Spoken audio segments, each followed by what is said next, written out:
മോഷണക്കുറ്റം ആരോപിച്ച് വിവാഹ സൽക്കാരത്തിന് കേറ്ററിംഗിനെത്തിയ യുവാവിനെ വീട്ടുകാർ മർദ്ദിച്ചെന്ന് പരാതി.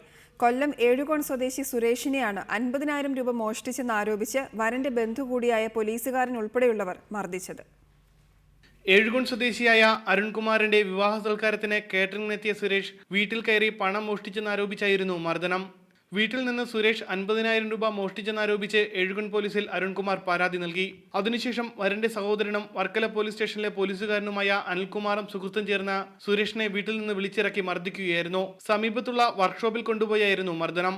ഇവൻ്റെ അടുത്ത് ചോദിച്ചാൽ നടക്കത്തില്ല, ഇവന് പോലീസ് മുറ തന്നെയാണ് നല്ലതെന്ന് പറഞ്ഞ് ഭാരമുള്ള ഒരു കട്ട കണക്കൊരു സാധനം തുണിയിട്ട് മറച്ചു വെച്ച് അതുകൊണ്ട് എൻ്റെ താടിക്ക് തട്ടുകയും പിന്നെ കുറച്ച് കഴിഞ്ഞപ്പം വേറെ ഈ അനിൽകുമാറിൻ്റെ ഒരു കൂട്ടുകാരൻ എന്ന് പറഞ്ഞ പോലീസുകാരനെ വന്നിട്ട് സാറേ ഞാൻ അവൻ്റെ അടുത്ത് ചോദിച്ചോളാം എന്ന് പറഞ്ഞിട്ട് എന്നെ പിടിച്ച് ഇങ്ങോട്ട് നിർത്തിയിട്ട് ചെവുക്കല്ലിന് അടിക്കുമായിരുന്നു, നല്ലോണം അടിച്ച്.